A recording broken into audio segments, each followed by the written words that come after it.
시를 썼습니다. 제목은 노량진 스케치입니다.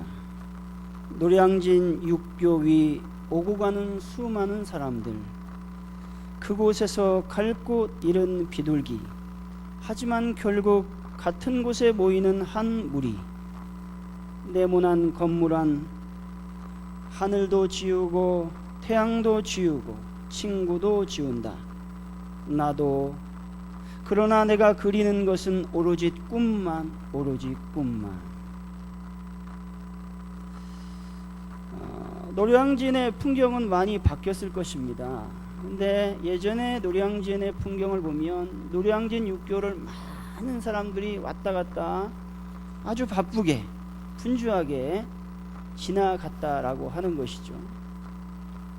그러다 보니 하늘이 안 보이는 것입니다. 친구도 안 보이는 것입니다.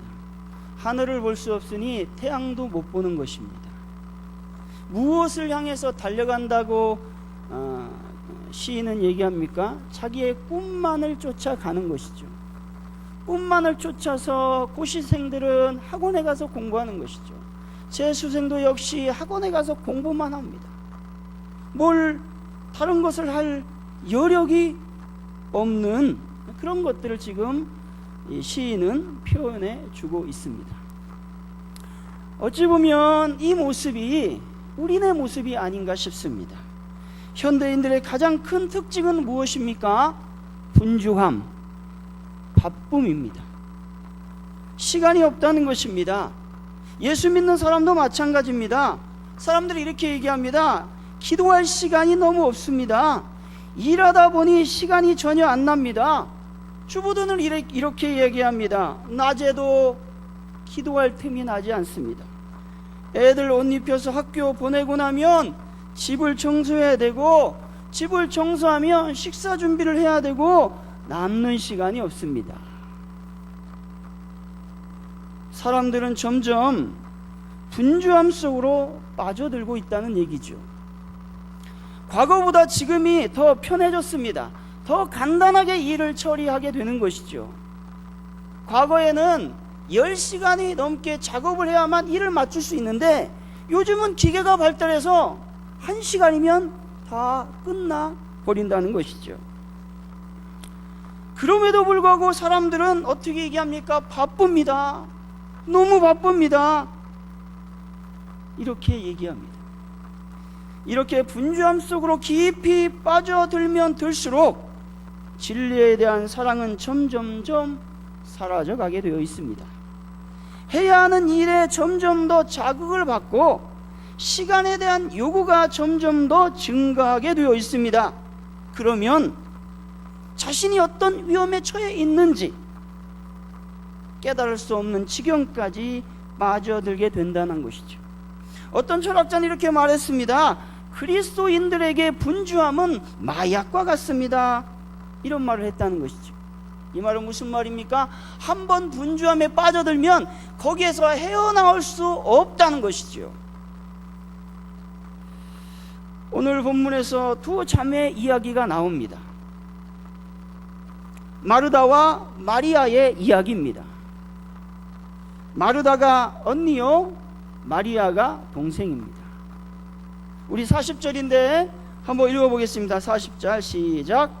마르다는 준비하는 일이 많아 마음이 분주한지라 예수께 나아가 이르되 주여, 내 동생이 나 혼자 일하게 두는 것을 생각하지 아니하시나이까? 그를 명하사 나를 도와주라 하소서. 성경은 마르다에게 어떻게 얘기합니까? 마르다가 일 때문에 많은 일이 있어 분주하다고 지금 기술하고 있습니다. 여기서 분주하다라고 하는 말은 영어 표현으로 보면 아주 산만해 있다라는 것입니다. 또한 원어로 보면 마음이 어수선한 상태, 그리고 아주 바쁜 상태를 지금 이야기하고 있는 것이죠. 70인 역본에 보면 이 분주하다라는 말은요, 굴복당하다, 괴로움을 당하다, 괴롭히다, 거칠게 다루다, 이렇게 되어 있습니다. 뿐만 아니라 수고하고 애쓰고 있다, 이 말도 함께 표현해 놓고 있습니다. 따라서 분주하다라고 하는 말을 종합해 보면 사방에서 끌어당겨 괴롭게 될 만큼 마음이 산란해지고 어수선하여서 너무 바쁘다 라는 말입니다. 이렇게 마음이 어수선하니 마르다의 반응이 어떠한지를 살펴볼 필요가 있습니다. 현대인의 성경을 참조해 보면 이 40절을 이렇게 번역해 놓았습니다.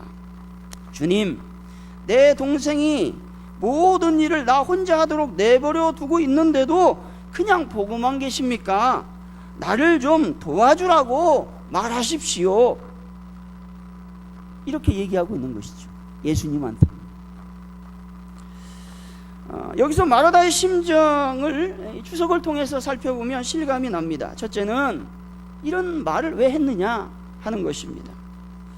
자신이 그렇게 바쁜데도 불구하고 전혀 자기를 도우려 하지 않는 마리아에 대한 간접적인 책망을 엿볼 수 있다는 것입니다. 두 번째는 그러한 사실을 알고서도 아무런 조치를 취하지 않는 예수님의 무관심에 대해서 원망하고 있는 모습입니다. 직접적으로 원망이 안 되니까 우회적으로 원망하고 있는 것이죠. 셋째로 적어도 지금의 상황에서 음식을 마련하는 자신의 판단과 행위가 가장 옳다고 확신하고 있는 모습입니다. 여기서 마르다의 실수를 우리가 볼 수 있는 것이죠.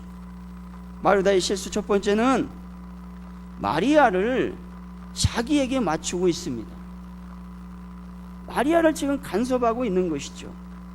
또한 마리아를 자기 마음대로 하려고 하고 있는 것이죠. 두 번째는 문제가 무엇입니까? 예수님의 말씀을 자기에게 맞추고 있습니다. 우리가 어떻게 해야 됩니까? 예수님의 말씀을 나에게 맞춰야 됩니까? 내가 예수님의 말씀에 맞춰야 됩니까? 후자가 되어야 될 줄로 믿습니다. 두 번째, 예수님을 간섭하는 거예요. 본인이. 그리고 예수님을 자기 마음대로 하려고 지금 하고 있다라고 하는 것입니다. 이런 마르다의 가장 큰 실수, 문제는 과연 무엇인가? 나 중심에서 벗어나지 못한 결과입니다.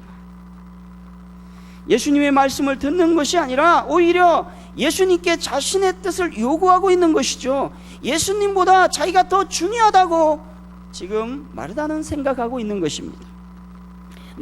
내 중심에 빠지면 어떤 특징을 볼 수 있느냐면 디모데후서 3장 2절입니다. 사람들이 자기를 사랑하며 돈을 사랑하며 자랑하며 교만하며 비방하며 부모를 거역하며 감사하지 아니하며 거룩하지 아니하며. 이 내용은 바울이 디모데에게 말세가 나타나면 어떤 일이 일어날 건지에 대해서 쭉 기록한 이 본문 중에 한 구절입니다. 가장 큰 특징은 뭐냐? 말세가 되면 뭐냐? 자기를 극진히 사랑한다는 겁니다. 나밖에 없다는 것입니다.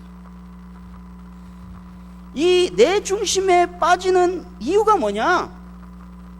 나를 지나치게 사랑하면 내 중심에 빠지게 되어 있습니다. 자기 사랑의 긍정적인 면을 이야기하는 것이 아닙니다.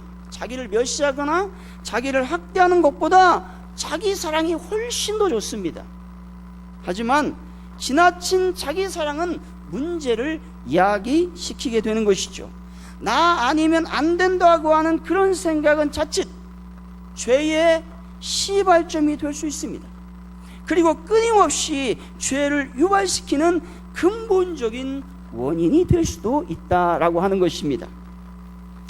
어느 날 노르웨이 극작가 입센이 정신병원에 방문한 자기 친구로부터 이야기를 듣습니다. 정신병원을 방문했는데 그곳에서 이 친구는 정신병자를 전혀 발견하지 못했다는 얘기입니다. 그들은 모두 분별력이 있었고 그들의 장래에 대해 진지하게 이야기하고 있었기 때문에 그렇습니다. 그래서 그는 의사에게 이렇게 얘기했습니다. 그랬더니 의사가 뭐라고 얘기하냐면, 맞습니다. 하지만 그들에게는 문제가 있습니다. 그들의 문제는 정신적인 문제인데 그들은 다 분별력을 가지고 있습니다. 하지만 그들은 자신의 이야기만 합니다. 아침에도, 점심에도, 그리고 저녁에도 어떻게 한다고요? 자기 얘기만 한다는 거예요. 그래서 의사가 마지막으로 이렇게 얘기합니다. 그들은 자기 자신에 미친 사람들입니다 라고 얘기했다는 것입니다. 여러분, 이것이 정신병원에서만 있는 일이겠습니까? 우리가 살고 있는 현실 비슷하지 않습니까? 보기에는 온전한 것 같아요. 가까이 가보면 너나 할 것 없이 자기에게 묶여 있다는 것이죠. 내 가족, 내 친척, 내 것, 내 자동차, 내 뭐가 또 있을까요? 내 부서, 이 부서 이기주의도 있으니까. 이게 모두 문제가 뭐냐? 자기 중심적이라고 하는 것입니다. 성경이 이렇게 말씀합니다. 누가복음 18장 11절 12절. 바리새인들은 서서 따로 기도하여 이르되 하나님이여 나는 다른 사람들 곧 도색, 불의, 간음하는 자들과 같지 아니하고 이 세리와도 같지 아니함을 감사하나이다. 나는 이대에 2번씩 금식하고 또 소독의 11조를 드리니이다 하고, 바리새인들이 자랑하고 있는 거예요. 자신이 나는 금식도 하고요, 저는 11조를 드립니다. 뿐만 아니라 나는 악한 것을 하지 않았습니다. 토색도 하지 않았고 불의한 것도 하지 않았고 간음도 하지 않았습니다. 저 세리 보세요, 죄인입니다. 저는 그와 같은 죄를 전혀 지지 않았습니다 라고 말하는 것입니다. 이것이 무슨 문제가 있나요? 바리새인들은 자신만 보는 겁니다. 자기에 묶여서 다른 것은 못 봅니다. 아니, 다른 것뿐만 아니라 다른 사람을 봐줘야 되는데 다른 사람을 전혀 못 보고 있다라고 하는 것입니다. 이런 사람들에게 성경은 이렇게 충고하고 있습니다. 예레미야 9장 23절입니다. 여호와께서 이와 같이 말씀하시되 지혜로운 자는 그 지혜를 자랑하지 말며 용사는 그 용맹을 자랑하지 말라. 부자는 그의 부함을 자랑하지 말라. 우리 예수님께서, 우리 하나님께서 예레미야를 통해서 그렇게 말씀하는 것입니다. 하나님은 자신을 자랑하며 자신에게 묶여있는 사람들에게 그렇게 말하는 것입니다. 지나치게 너 자신에게 묶여있지 말라. 너를 지나치게 사랑하지 말라. 네가 갖고 있는 부유를 자랑하지 말라. 너가 갖고 있는 지혜, 지식 자랑하지 말라. 너가 갖고 있는 건강 자랑하지 말라. 너가 갖고 있는 넓은 평수의 아파트 자랑하지 말라 하는 것입니다. 사랑하는 성도 여러분, 나를 지나치게 사랑해서 바리새인과 같은 삶을 살지 말고 오직 주님께 붙어있는 여러분 되시길 예수님을 간절히 축원드립니다. 이렇게 자신의 중심에 서 있는 마르다에게 예수님은 이렇게 말씀하십니다. 41절 42절 한번 읽어보겠습니다. 시작. 주께서 대답하여 이르시되 마르다야 마르다야 내가 많은 일로 염려하고 근심하나 몇 가지만 하든지 혹은 한 가지만이라도 족하니라. 마리아는 이 좋은 편을 택하였으니 빼앗기지 아니하리라 하시니라. 아멘. 여기서 염려라고 하는 단어를 여러분이 잘 알잖아요. 원어적으로 보면 흩어지다는 말입니다. 나누어지다, 흩어지다 라는 말입니다. 다시 말해서 이 말을 주석에서 참조해 보면 과도한 욕구로 인해 어지럽게 분열된 심리 상태를 말한답니다. 지나친 욕구 때문에, 무슨 욕구? 지나친 자신의 사랑 욕구 때문에 마음이 분열된 거예요. 어지럽게 분열되어 있다는 것이죠. 이 근심이라고 하는 단어는 이 문제를 일으키다라는 뜻입니다. 자기 자신을 괴롭게 하는 것을 의미합니다. 따라서 예수님은 마르다의 자기 중심적인 말에 대해서 너는 많은 일 때문에 괴롭고 마음이 어지럽구나 이렇게 책망하고 있는 것입니다. 이런 책망을 안 듣는 저 여러분 되시길 예수님을 간절히 축원드립니다. 언니는 자기 중심적인 삶으로 타인을 정죄하고 원망하며 자신이 가장 옳다고 말하고 있습니다. 그래서 타인을 간섭했습니다. 예수님을 자신의 마음대로 하려고까지 했습니다. 이런 마르다에 비해 동생 마리아는 어떤 모습을 보여주고 있습니까? 39절입니다. 한번 읽어보겠습니다. 시작. 그에게 마리아라 하는 동생이 있어 주의 발치에 앉아 그의 말씀을 듣더니, 마리아는 주의 발치에 앉아서 무엇을 했습니까? 예수님의 말씀을 들었습니다. 여기서 주의 발치에 앉아, 이 말은 무슨 말이냐면 이 교훈을 들을 때 주로 사용하는 단어를 여기에 사용했습니다.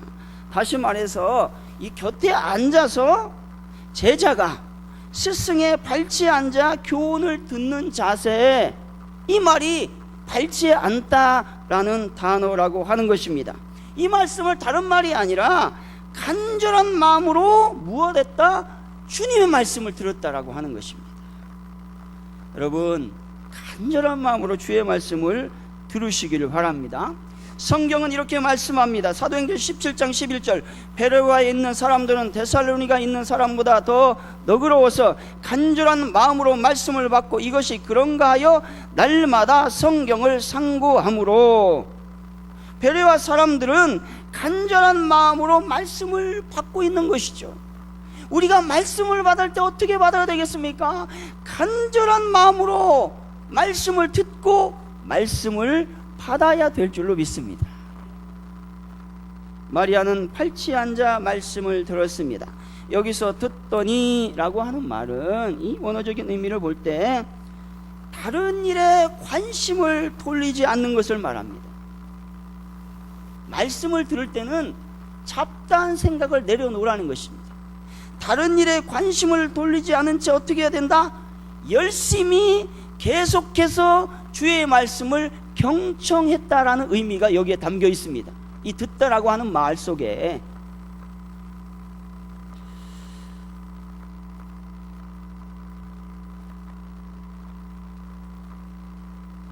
말씀을 발치에 앉아 들었다라고 하는 말은 어떤 의미가 있냐면 예수님을 사모했다는 것입니다. 하나님을 찾는 것입니다. 어떤 결단으로 그렇게 있냐면 내가 하나님만을 찾겠습니다 라고 하는 결단이 그 속에 들어가 있습니다. 18세기 미국의 청교도 설교가였던 조나단 에드워드는 이렇게 이야기합니다. 하나님으로 출구하는 것은 우리 영혼을 만족케 하는 유일한 행복입니다. 천국에 가서 하나님과 함께 온전한 기쁨을 누리는 것은 이 세상에 누릴 수 있는 그 어떤 것보다 더욱 좋습니다. 아버지, 아내와 남편, 어머니, 자녀들, 또한 세상 친구들은 다만 그림자에 불과합니다. 이렇게 말했다는 것이죠. 성경이 이렇게 말씀합니다. 이사야서 26장 9절, 밤에 내 영혼이 주를 사모하였은즉 내 중심이 주를 간절히 구하오리니.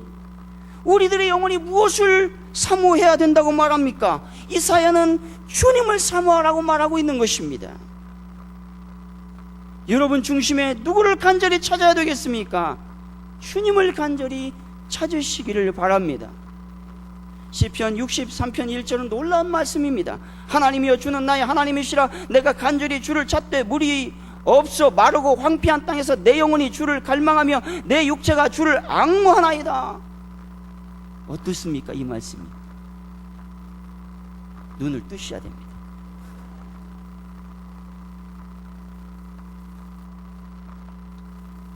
저 이 말씀을 이렇게 준비하면서 놀라운 이 감동을 받았습니다. 사람들이 물이 없잖아요. 목마르잖아요. 황폐한 땅에 들어가잖아요. 그럼 무엇을 찾으러 돌아다닐까요? 물을 찾으러 돌아다니는 겁니다. 저도 목마르니까 가끔 물을 마시지 않습니까? 그리고 오아시스를 찾아 헤매게 되어 있다는 것입니다. 그런데 다윗은 어떻게 얘기하는 거냐면 나는 그렇게 하지 않겠습니다. 물이 없어도 황폐한 땅에 들어가도 나는 오직 주님만을 찾겠습니다. 나의 육체적 오감은 물을 찾아 헤맬지라도 나의 영혼은 하나님만을 찬양하며 하나님만을 갈망하며 하나님만을 앙모하겠습니다. 이 말입니다. 이건 엄청난 말씀이라고 하는 것입니다. 생리적인 이 현상이 있는 거예요. 우리에게 물을 먹고 싶은 생리적인 그 육체 현상이 있는데도 거기에서 벗어나는 것입니다. 영원히 주님만을 갈구하니까.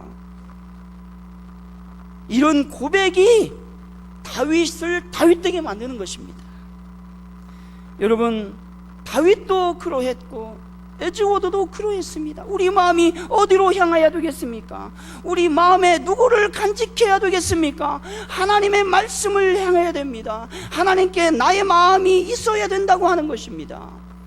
천국의 삶을 애타게 기도해야 되는 것이죠.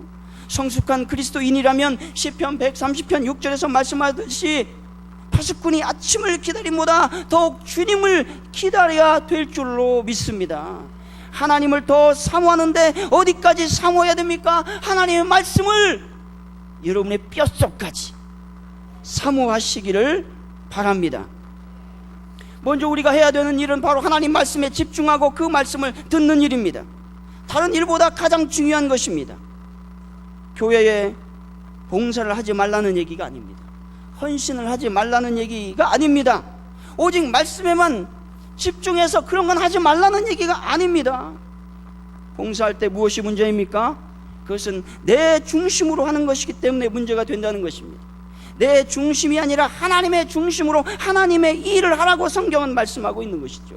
베드로전서 4장 11절 이렇게 기록되어 있습니다. 만일 누가 말하려면 하나님의 말씀을 하는 것 같이 하고 누가 봉사하려면 하나님이 공급하신 힘으로 하는 것 같이 하라. 이는 범사에 예수 그리스도로 말미암아 하나님이 영광을 받으시게 하려 함이니 그에게 영광과 권능이 세세 무궁토록 있느니라. 아멘.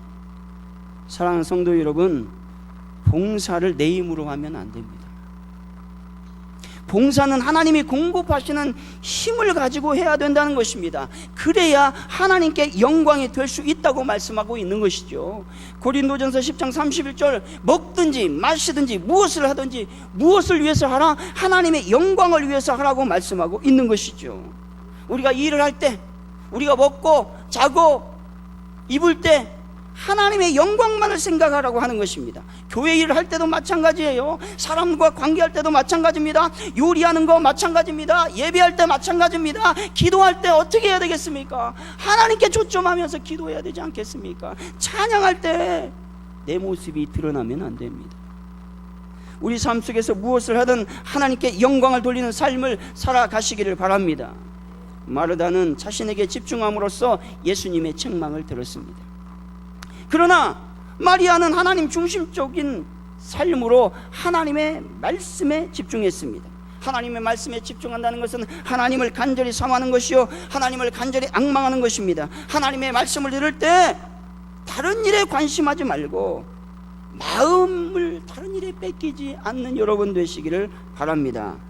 사랑하는 성도 여러분, 내 중심적인 삶이 아니라 하나님 중심적인 삶으로 하나님께 영광을 돌리며 살아가는 저와 여러분 되시기를 예수님을 간절히 축원드립니다. 기도하겠습니다. 하나님 감사합니다. 내 중심적인 삶이 아니라